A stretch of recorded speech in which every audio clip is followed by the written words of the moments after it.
Moscow airport पर आने वाली उस खसूसी फ्लाइट को एक अलग मकाम पर टैक्सी किया गया था। फैजान ने जहाज की खिड़की से ही बाहर झांका। हवाई अड्डा सुर्खी में रंगा दिखाई पड़ा। चारों तरफ सुर्ख परेरे लहरा रहे थे। वही एयर होस्टेस एक मर्तबा फिर उनके नज़दीक आई और झुककर फैजान से मुस्कुराती हुई कहने लगी, कामरेड, अगर मेहमान नवाजी में कमी रह गई हो तो माफ़ फरमा दें। नहीं नहीं शुक्रिया, आपने तो। शिद्दत जज्बा से मगलूब सादा लौह पट्टान बच्चा इससे आगे कुछ न कह सका।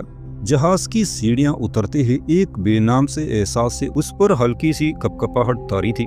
सीढ़ियां उतरने पर वो बारी बारी आगे जाते और मास्को यूनिवर्सिटी की तरफ से उनके इस्तकबाल के लिए आई हुई कतार में खड़ी लड़कियों से हाथ मिलाते थे। फैजान ने आज तक सिवाय यास्मीन के किसी और लड़की का हाथ छूकर भी नहीं देखा था। वो खासी झिझक महसूस करता था किसी खातून से हाथ मिलाने में, लेकिन उसको इतनी मोहलत ही कब मुयसर आती थी। उसके हाथ आगे बढ़ाने से पहले ही मुस्कुराती हुई लड़की उसका हाथ गर्म जोशी से दबाकर उसे खुश आमदीद कह देती। उनका जहाज बाकी जहाज़ों से बिल्कुल अलग तलग खड़ा था। फैजान और उसके साथियों को अपनी जुल्लू में लिए मेज़बान लड़कियां एक नज़दीकी इमारत में चली आईं, जहां उनके लिए पुरतकल्लफ चाय का बंदोबस्त किया गया था। उस इमारत के दरवाजे पर एक खासा बड़ा बैनर रूस अफगान दोस्ती जिंदाबाद के साथ सजाया गया था। उस खाल नुमा कमरे में जहां उन्हें लाया गया था, अखबारात, रेडियो और टेलीविज़न के नुमाइंदे अपने कैमरों और माइक के साथ सरगर्म थे। रूस में मौजूद अफगान सिफारत खाने के अलावा दूसरे रूस हिमायती ममालिक के सिफारती नुमाइंदे भी वहाँ मौजूद थे। 2-2.5 घंटे तक वो लोग एक दूसरे के साथ घुल मिलकर बातें करते और पुरतकल्लफ चाय से लुत्फ अंदोज होते रहे। उनकी ग्रुप में काबुल से 20 लड़के और 10 लड़कियां आई थीं। करीबन सभी लड़कियां यास्मीन की तरह बड़ी आज़ाद ख्याल और सुलझी हुई लड़कियां दिखाई दे रही थीं। वो यहाँ मौजूद रूसी और दूसरे कम्युनिस्ट ममालिक के सिफारतकारों के साथ बड़ी बेतकल्लुफ़ी और बेबाकी से मसरूफ़ी गुफ्तगू थी। न जाने फैजान को क्यों आज किसी भी अफगान लड़की की बेबाकी पर गुस्सा नहीं आ रहा था। जहाज से फैजान और उसके साथियों के नीचे उतरते ही जहाज में मौजूद अमला अपने काम में जुट गया। बाकी लोगों की तरह एयर होस्टेस, जो ख़ास तौर से फैजान और यास्मीन की खिदमत पर मामूर थी, अपने हाथों में मुख्तलिफ औजार पकड़े मसरूफ़ अमल हो गई।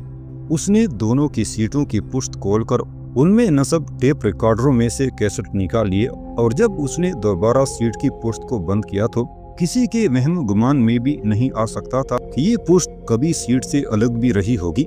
वो तो मुकम्मल सीट का ही एक हिस्सा दिखाई दे रही थी। उसके बाकी साथियों ने भी यही अमल दोहराया था। वो सब किसी मशीन के मुख्तलिफ पुर्जे दिखाई दे रहे थे, एक दूसरे से खौफजदा, अपने अपने काम में मसरूफ़। इस दौरान जहाज का कैप्टन कॉकपिट से निकलकर वहां आ चुका था। उसने सरसरी नज़र उन सब पर डाली। उसकी गहरी और सर्द आंखों में न जाने कैसी पुरइसरार सी चमक मौजूद थी कि किसी को उससे आंख मिलाने की हिम्मत नहीं पड़ती थी। कैप्टन के वहां आने तक वो लोग अपना ऑपरेशन मुकम्मल कर चुके थे।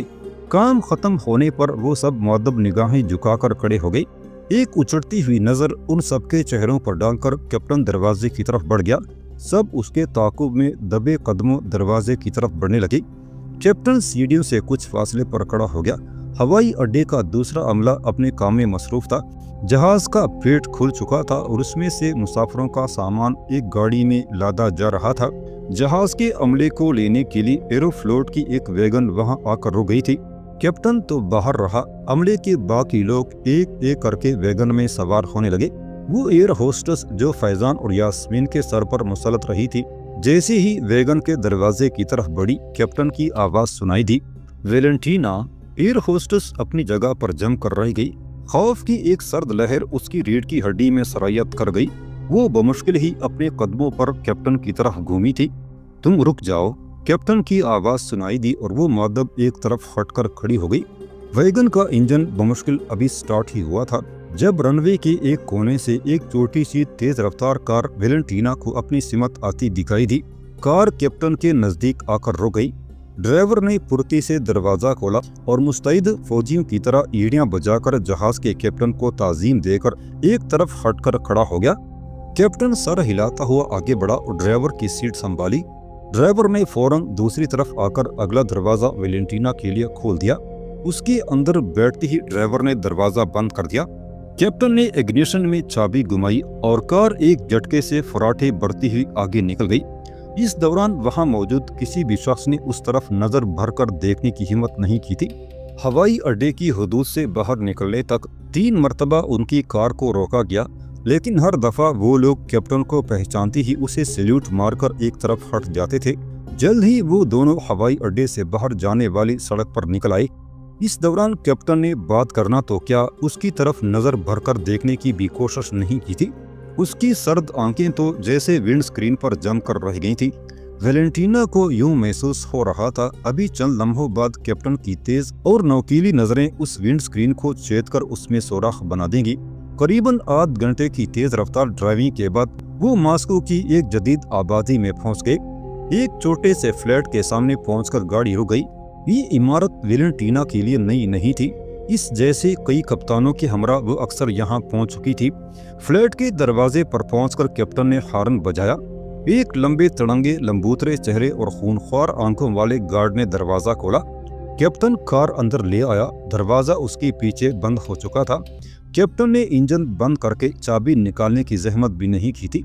वो एयर होस्टेस की तरफ देखे और बगैर एक लफ्ज कहे बाहर निकल आया।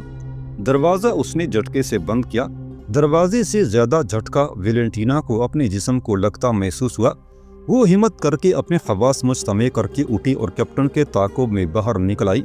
ये फ्लैट जहां वो लाई गई थी गो के एक अलहदा घर नजर आ रहा था, लेकिन वेलेंटीना को इल्म था कि इस ब्लॉक के दूसरे तमाम फ्लैट भी इसी का एक हिस्सा हैं।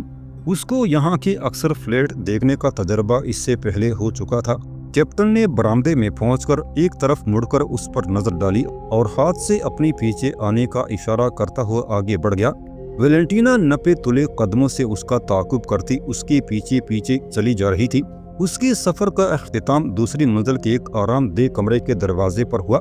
कैप्टन ने दरवाजा खोलकर उसे अंदर आने का इशारा किया, फिर वो दरवाजा बंद कर दिया। बैठो, उसने एयर होस्टेस को एक आरामदेह कुर्सी की तरफ इशारा करते हुए कहा। वो खुद बाथरूम में जा चुका था। वेलेंटीना ने एक गहरी सांस लेकर खुद को कदरे नॉर्मल किया और आने वाले वक्त के मुतालिक सोचने लगी। वो गुज़श्ता 8 बरस से यही खिदमत अंजाम दे रही थी। उसका ताल्लुक KGB के उस खसूसी शोबे से था जो रूस के गैर मुल्की दोस्तों से राब्ता रखता था। उसकी गुज़श्ता खिदमत के पेश नज़र ही उसको फैज़ान ओगलो का खसूसी मिशन सौंपा गया था। उस नौजवान के मुतालिक काबुल के सिपाही मास्टर की रिपोर्ट बड़ी शानदार थी। उसने लिखा था कि अगर फैज़ान काबू आ जाए तो अजीम इनक़िलाब के लिए हमें ताकत का पहाड़ मिल जाएगा। वो फैज़ान को जलाल आबाद और इससे आगे पाकिस्तानी इलाके में वाक़ अफ़गान मुहाजिरीन के कैंपों में इस्तेमाल करने के ख्वाहिशमंद थे, लेकिन इससे पहले ज़रूरी था कि उसके दिमाग से मुलायत का बूत निकाला जाए और उसे सही मानों में इनक़िलाबी बना दिया जाए। यही मिशन काबुल में यास्मीन को सौंपा गया था। 15-20 मिनट के जानलेवा इंतजार के बाद कैप्टन बाथरूम से बाहर निकला। उसने अपना लिबास बदल लिया था और उसका मूड भी लिबास के साथ ही तब्दील हो चुका था। चेहरे की वो करख्तगी जिससे उसके मातहतों की जान जाया करती थी अब गायब हो चुकी थी। उसके पतले पतले होंठों पर बड़ी पुरअसरार सी मुस्कुराहट चिपकी हुई थी। इस सब कुछ के बावजूद न जाने अब भी क्यों वेलेंटीना उससे आंख मिलाकर बात नहीं कर सकती थी। कैसा रहा कामरेड फैज़ाना? उसने कमरे में धरी एक भारी मेज के कोने पर लगे एक पुश बटन को दबाते हुए वेलेंटीना को मुखातब किया। शानदार जनाब। वेलेंटीना की बात मुकम्मल होती ही एक बाअदब वेटर अंदर आ चुका था। वार्ड का कैप्टन के मुंह से निकला और वो उल्टे कदमों वापस लौट गया। कैसेट चलाओ, वो लफ्ज बड़ी कंजूसी से इस्तेमाल कर रहा था। वेलेंटीना मशीन की तरह अपनी जगह से उठी और उसी मेज के एक कोने में रखे टेप रिकॉर्डर पर उसने कैसेट चला दी। इस दौरान वो अपनी जगह जमकर खड़ी रही। कैसेट खत्म होने तक उसने अपनी जगह से जुम्बश नहीं की थी। ठीक है, कैप्टन उसकी तरफ मुतवज्जे हुआ। बैठ जाओ। वेटर इस दौरान वोडका की बोतल और सोडा और गिलास रखकर चला गया था। उसने एक लम्हा भी यहाँ रुककर हालात का जायजा लेने की कोशिश नहीं की थी। वेलेंटीना शायद यहाँ के आदाब जानती थी। वो अपनी जगह से बोझल कदमों के साथ मेज तक पहुंची और वोडका का एक जाम तैयार करके उसने पहले कैप्टन को दिया। इसके बाद अपने लिए शराब तैयार करने लगी। जाम लेकर वो उस कुर्सी पर बैठ गई। शराब की 2-3 घूंट पीने के बाद वो खुद को कदरे नॉर्मल महसूस कर रही थी। तुम्हारी ड्यूटी आज से बदल दी गई है, अब तुम फैज़ान पर काम करोगी। जितनी जल्दी मुमकिन हो उसे तैयार कर लो। यास्मीन ठीक है, लेकिन नहीं, हम किसी मुसलमान और पठान लड़की को काबिल एतमाद नहीं समझते। किसी भी वक्त ये लोग अपनी बोझ रवाई जहनीत का मुजाहरा कर सकते हैं। ओके सर, इस ज़िमन में जो ऑपरेशन तुम तैयार करो मुझे आगाह कर देना। कैप्टन उसकी तरफ देखकर मुस्कुराया। यस सर, आज रात तुम मेरी मेहमान रहोगी। कल सुबह से ऑपरेशन शुरू, रिपोर्ट मैं खुद ही मौसूल किया करूँगा। कैप्टन अपनी जगह से उठकर खड़ा हो गया।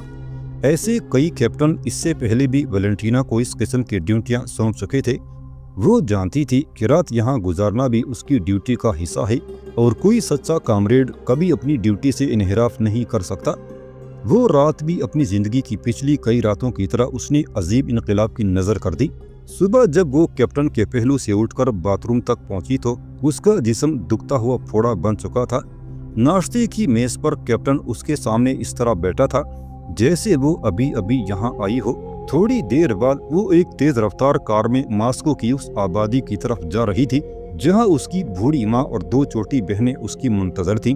उसका बूढ़ा बाप तो पिछले 3 साल से साइबेरिया में इस्लाही कैद काट रहा था। अब ये वैलेंटीना की खिदमत पर मुनहसर था कि कब उसकी अजीम इनकलाब के लिए खिदमत पार्टी के सामने आती और उसके बाप को इन खिदमत की एवज रिहाई नसीब होती। फैज़ान ने एयरपोर्ट से यूनिवर्सिटी तक के सफ़र में अफ़गान अवाम के लिए रूस दोस्ती के ऐसे शानदार मुजाहरे देखे थे कि वो दंग रह गया। उसे यकीन हो चला था कि वाकई आज तक वो झूठ सुनता आया है। यूनिवर्सिटी के दरवाजे पर उनके गले में फूलों के हार डाले गए और इस्तकबालिया नारों से उनका खैर मकदम हुआ। रात के पुरतकल्लुफ़ खाने का आगाज़ वाडका शराब की पार्टी से हुआ। काबुल से आए हुए उसके साथी रूसी तलबा और तालिबात के साथ मिलकर जाम दोस्ती नोश कर रहे थे। यास्मीन फैज़ान से लगी खड़ी थी। उसने गो के अभी तक फैज़ान को दावत नहीं दी थी, लेकिन उसकी ख्वाहिश ज़रूर थी कि फैज़ान भी आगे बढ़कर दूसरों की तरह जाम दोस्ती होंठों से लगाए। फैज़ान पहले से ज़्यादा आज़ाद ख्याल हो गया था, लेकिन अभी उसका जहन ये कबूल नहीं करता था कि वो शराब पीनी शुरू कर दे। वो महफिल के दीगर शुरका से हटकर खड़ा था। यास्मीन साए की तरह उसके साथ लगी हुई थी और वेटर तो ख़ास तौर से उसकी हरकत सकनात नोट कर रहा था, जिसकी मुस्तकिल ड्यूटी इसीलिए यहाँ लगाई गई थी। मुझे ये सब कुछ न जाने क्यों अच्छा नहीं लग रहा, उसने बड़ी बेजारी से लेकिन कदरे नीची आवाज़ में यास्मीन से कहा।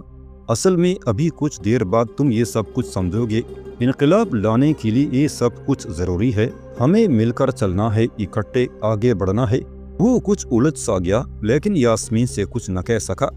यास्मीन ने भी ज्यादा देर सब्र न किया और जब फैज़ान उससे अभी आया कहकर उस खालनुमा कमरे के बाहर वाले लान की तरफ चला गया तो वो भी अपने साथियों के साथ जश्न नाव नोश में शरीक हो गई। दूसरे हीरोज उनकी पढ़ाई शुरू हो गई। उन्हें हॉस्टल में इकट्ठे ही रखा गया था। उस हॉस्टल में जहाँ उनका क़याम था, ज़्यादातर गैर मुमालिक के तालिब इल्म ही तालीम हासिल किया करते थे। यास्मीन का कमरा उसके सामने वाले ब्लॉक में था। ये ब्लॉक वहाँ से सिर्फ चंद कदम के फासले पर था और उन्हें आने जाने में कोई ज़्यादा दिक्कत का सामना भी नहीं था। यास्मीन रात को काफ़ी देर गए तक उसके कमरे में मौजूद रहती और दिन भर की पढ़ाई पर उससे बहस किया करती। फैज़ान कभी कभी ये सोचकर ज़रूर परेशान हो जाता कि वो यहाँ क्या पढ़ने आया है। उसकी दानिश में तो उन्हें मास्को यूनिवर्सिटी में इंजीनियरिंग की आला तालीम हासिल करने के लिए भेजा गया था, लेकिन वो यहाँ सिर्फ नज़रियाती तालीम ही हासिल कर रहे थे। बमुश्किल 2 पीरियड उन्हें इंजीनियरिंग पढ़ाई जाती थी, जबकि बाकी के 6 पीरियड उनकी नज़रियाती ब्रेन वॉशिंग की जाती थी। कभी कभी तो वो इन मुसलसल लेक्चरों से बोर हो जाता, लेकिन यास्मीन अमूमन ऐसे वक्त आड़े आती और उसे इस बात पर कायल कर लेती कि सच्चे इनकलाबी के लिए इन बातों को सीखना ज़रूरी है। वो अब तक इतनी मर्तबा इनकलाब का लफ्ज़ इस्तेमाल कर चुकी थी कि अब फैज़ान को इस लफ्ज़ से चिढ़ सी होने लगी थी, लेकिन वो चाहते हुए भी कभी अपनी अंदरूनी कैफियत का इजहार यास्मीन पर न कर सका। एक बात वो ख़ास तौर से महसूस कर रहा था कि नज़्म व ज़ब्त की आड़ में उन पर बाज़ बेहद नारवा पाबंदियाँ आई थी। उन्हें हर जगह घूमने फिरने की इजाज़त नहीं थी, लेकिन किसी ने कभी इन बातों पर एहतजाज न किया। यहाँ के तालिबी इल्म भी शायद पुख्ता जहन के लोग थे, वरना आम हालात में तो फैज़ान के ख्याल में तालिबी इल्म ऐसी सख्तियों के मुतहम्मिल नहीं हो सकते थे।